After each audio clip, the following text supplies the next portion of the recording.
Ito ang tanong. Okay. Magkano? Oh. 20 years. Ngayon, 25 years na siya. Wow, jackpot ka, brother, ha? Pumapahali yung 100,000 mo, ha? Oo. Oo.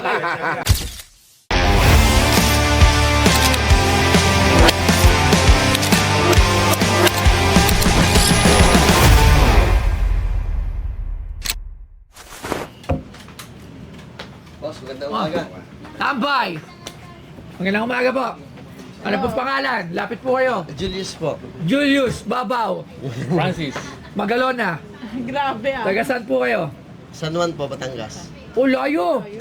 Galing pa kayo sa Batangas ngayon? Hindi, babali po sa mga Tumuli po episode sa ko. Pasig. Ah, ito sa Pasig. So, kailan ka pa kapon? Kahapon lang muna umaga. Tapos nagpunta ka muna sa kanila, tambay ka muna. Tambay, oh. Anong sadya nyo rito? Bebenta ko sana gusto. Ano yan? Wow, ha? Tingnan natin. Ano ba to? Ako nang bubukas, ha? Alak? Ah, sabi. Tari. Ano? Red horse? Red horse! Oh, ano meron dito? Bali po, kakaiba po yung sulat niya, kulay red. Ay, smile! Ito yung tinatawag na Half horse po. happy horse.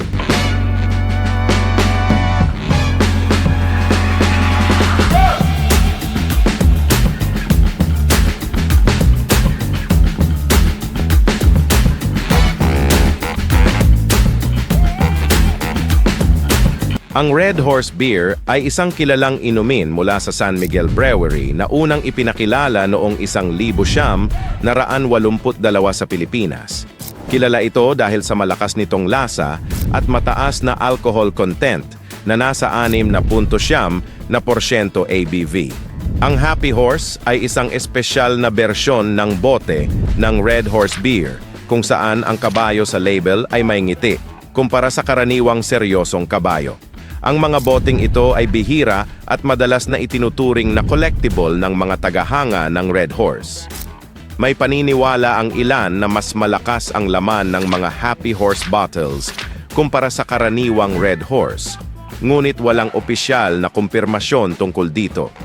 Ang pag-iral ng mga Happy Horse bottles ay resulta ng pagpapractice ng San Miguel Brewery na muling gamitin ang mga lumang bote na may dating disenyo na mas mura kumpara sa paggawa ng mga bagong bote. Sa kabuuan, ang Happy Horse ng Red Horse Beer ay nagbibigay ng kakaibang karanasan at nostalgia para sa mga kolektor at beer enthusiasts, kahit pareho lang ang laman nito sa karaniwang Red Horse Beer.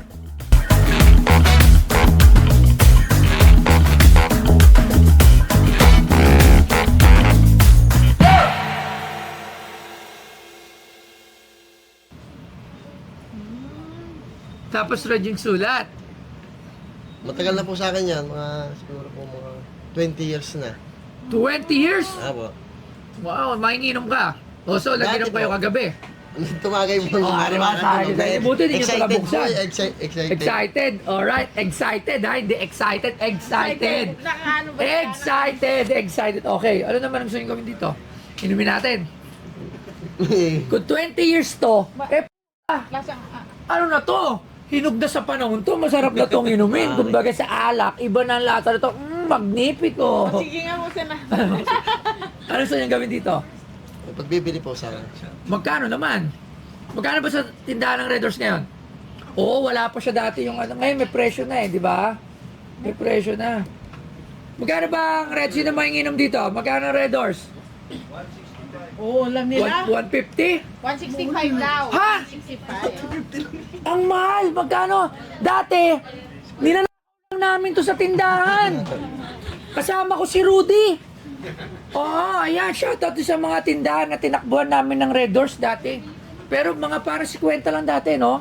60. Parang nga po 55. 52. Ako baka 50 ata yung nabot ko. Kasi dati talaga, minado naman ako, manginginom din ako. Gabi-gabi, hindi natatapos ang gabi nang hindi nagiinom. Siguro from 2000 mga 15. Hindi, 2014. Hindi pa, mga 2012.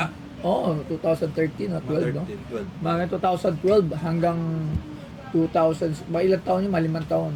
Gabi-gabi ako nagiinom. Hindi ako tumitigil. Oo, talagang Hindi gabi-gabi. nakakatulog ng Oo, yun talaga, tsaka banding ng mga barkada. Siyempre, wala tayong hanap buhay pa nun. Puro kalokohan lang. Tapos, mayroon ako kwento. Hindi kami nagbabayad. Yan pa. Oo. Kasi, Kasi, hindi pa uso ang CCTV dati. Ang gagawin namin, bibili kami ni Rudy. Nakamotor kami. Rudy, yung best friend ko, like kong kasama. Nakamotor kami. Akong driver. At si Rudy, bibili na tindahan. Ay, hindi, salitan kami. Minsan siya driver, minsan ako. Ngayon, pagbili nga po isang case na Red Doors, so, lalabas yung isang case na Red Doors, lalagay sa motor. Tapos sabihin, pabili nga ng isang soft drinks, ilagay sa plastic. So, sir, pagbili sa plastic, mabibisi yung tataligot tindero. Sabay takbo na kami. Ganon yung pero ginagawa wag namin. yung gagayan. Pero huwag niyo siyempre gagayan. Yun ay parte ng aming Masalimuot na. ng mga kapusukan, ng mga katarantaduhan at mga walang kakwenta-kwentang mga nilalang pa noong mga panahon na yun. Hindi ko naman yung tinatanggi at hindi rin ako proud. Kinukwento ko lang siya para at least palaman nila na dati ganun tayo. Hindi ko naman yung tinatanggi.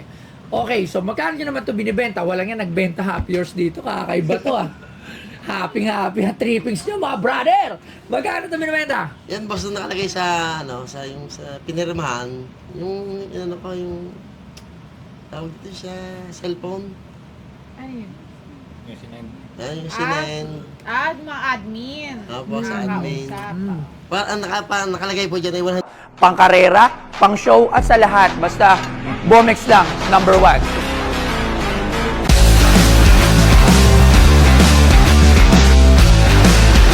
Pag ito nakakabit sa motor nyo, kalokohang hindi mapapalingon. Kaya kung may angkas yung kasabayan yung motor tapos hindi siya naka-Bomex, lilipat ang jowa nun. Pasok to sa lahat ng konsepto na nais nyo. At pwedeng pang-trabaho, pwedeng pang-karera at pwedeng pang-show. Dito lang yan sa Bomex. Si Toy Tumamen, geng, Bomex.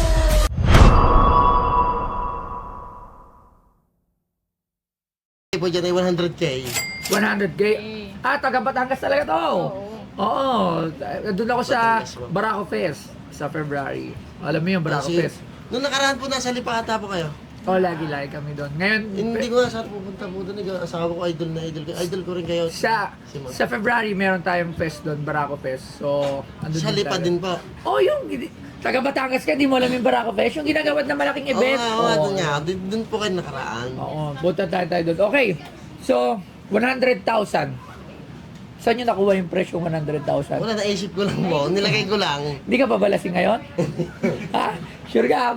Baka may over pa to, ha? Kaya may Naisip over ko. pa? Parang nahihiya si ko. Paano kayo nagkakilala? Pinsan ko po yan. Taga Batangas din po ako. Kaya lang, matagal na ako sa Pasig. Ganda ng tono nila, no? Oo, alam mo mga batang. Tsaka nakakatawa mga batang. Tsaka mababait yan sila. Alalambing mababait. nila. Alright, so tawag tayo ng expert. So tawagin natin expert to si Sir Mike Pagulayan at Sir Angelo Bernardo. Pasok ka kayo dito. Sama natin siyempre si Sir Arman Di Marana niya ating tatlong expert. Tara. Masaya kasi itong kwentuhan na to. Halika rito. Dito na lang yung expert. Okay, shot. May hangover pa. Alam niyo ba to? Yes. Tama, nag-inom kayo nung nakaraan. Hapon, gabi, may hangover pa kayo. Ano to? Red Horse. Happy Horse. Happy Horse. Anong meron sa Happy Horse? Okay lang ba? Yung logo niya, Logo niya, nakangiti. actually may sample na kanya. Kasi, at dati, pagkakatanda ko, pag Happy Horse, mas malakas ang tama. Mas matapang daw. Pero sa tingin ko, ano lang yun, mindsetting lang yun. Urban legend lang. Pero pares lang yung kalokohan na iniba nila, parang mindsetting lang yun na tao na... Pero Well, kalokohan iba actually- kasi... Sige. Actually, sir, yung Red Doors, bigyan ko kayo ng konting backgrounder doon sa Red Doors, ang original Red Doors. Kasi yung time nung 70s hanggang early 80s, ang matunog na inumin nun, beer, gin, tsaka coke. Yung isang bote ng beer, isang bote ng gin, tapos isang coke, pag-halo-haluin yun, tapos yung sinashot.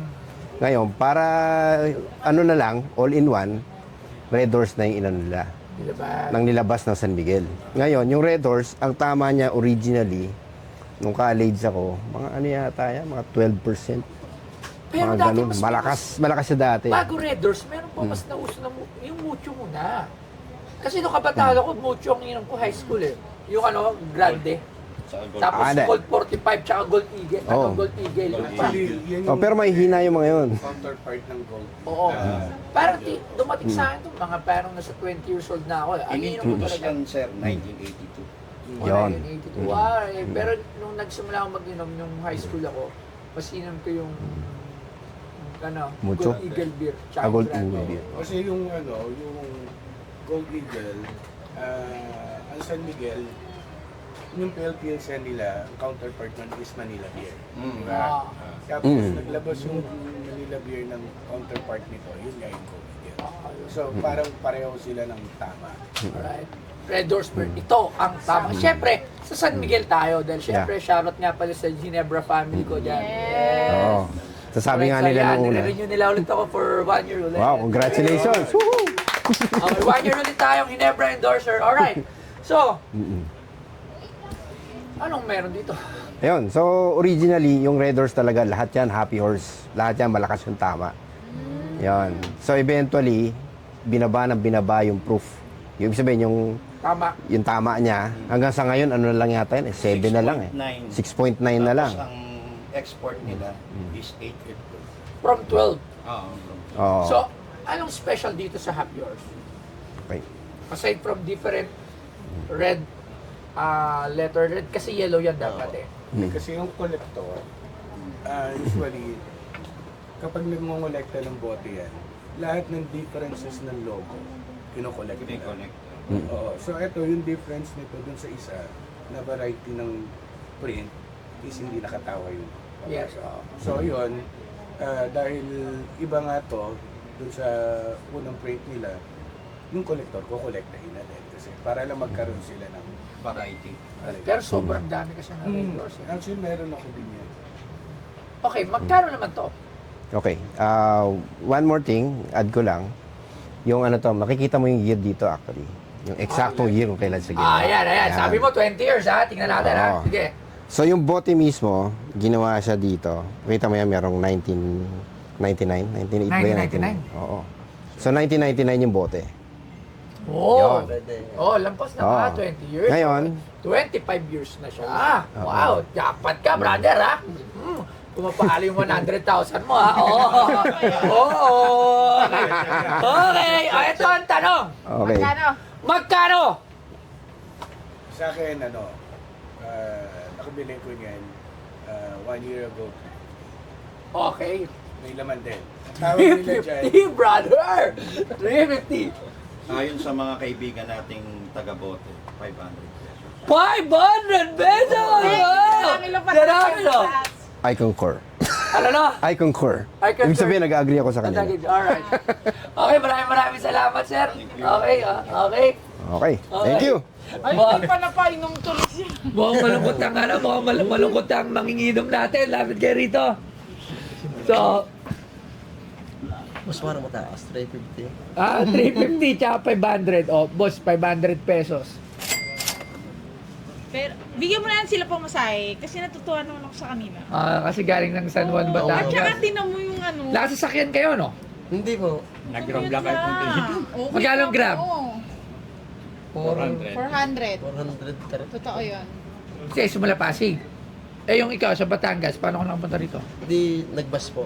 Oo, di ba? Magkano ang gastos sa bus? Masahe po yung 188, parang 500 po kasama kain. 500 isang pagkain. Diba, very honest. Okay. Dahil mga lasinggero kayo, 1.5. Actually, 500 lang to bibili. Bibigyan ko na lang kayo ng 1,000. Pamasahin nyo kung ibibenta nyo sa akin. Hindi ko mga. Yan. Ha? 2,000. Ha? O, galante ka ngayon. Hindi, Labs, ah. kasi nakatutuwa lang ako sa ano niya. Tsaka okay. malayo Dati sila. kasi manginginom to, kaya tutuwa Hindi to. oh. Hindi ako minum. Hindi ka rin uminom. Lasinggero to sila. So, 2,000. Gusto ko yung mo ng 5,000. Diretso na ako uwi. Ah, Sige na. O, eto, sige, ganito. Para maganda. Bibigyan ito ng 5,000, pero gusto ko inumin mo to. Huwag naman, boss. Straight bottoms up. Baka naman malasing baka ako. pala si Joe siya pa pumunta. Oh, pero di ba? 5,000, inumin mo bottoms up. Nagkaliman din Boss, pa, hindi ko baka malakaw. gapang ako, boss. Isang buto, kaya ko nga busin yan dati. Panis yan. Dandaan niya kagabi isang bote, liyo ko eh. Ay, okay. 2,000. Hanggang 2,000 lang tayo. Doon tayo sa makatotohanan. Actually, hindi pa yung makatotohanan. Over the board pa yung price na binigay ko sa sayang, 20 years na to, no? 25 years na to. Tingnan mo, may lalagyan pa sila. Oh, Oh. pure so. Hinirap ko sa Hindi kanya ko ba yun. yan? Sige na eh. Pagbalik mo na. Masaya mo sa 5,000 talaga. Ayoko talaga. Ano ka? Bakit ko bibili ng 5,000 Tulong to? mo na yun, boss. Ha? Ang Ay, hindi kulit na. na. Ano? Gusto niyo ng tulong? Ito, may mga sabihin ako sa inyo. Kung gusto niyo ng tulong, ito mapupuntahan niyo sa gobyerno. PCS. DSWD. Ayan, o. Pwede ko kayo. Ay, pili naman ang tupad. Pwede ko kayong bigyan. Hindi, pwede ko kayong bigyan ng referral letters kahit ano dun sa mga ahensya ng gobyerno na yun. O, ayan, di ba? Para matulungan kayo. Pero para dito, dun tayo kasi sa actually, kung ito lang, 500 lang to. Kung bibilin ko to 500, natuwa lang ako sa inyo. Kaya, Kasi mamamasay sila pabalik, 450. Mamamasay siya pa ano, Oo. 500. Eh di may 1,000. pero pwede nyo pa itong patagalin. Kung ako sa'yo, kung gusto mo, patagalin mo na lang to. Pwede, boss yan. Pabunin mo ng mga 100 years to. Hindi siya po na, boss. At least, investment yun. Iba na ang presyo nito. Kung 2,000 ngayon, next, pag mga ganun, siguro mga 4,000 na. Siyempre, masyadong marami kasi to, no? Hindi katulad ng mga beer dati, yung mga halili beer, no? Na nagmamahal. Para malasing pa to sila.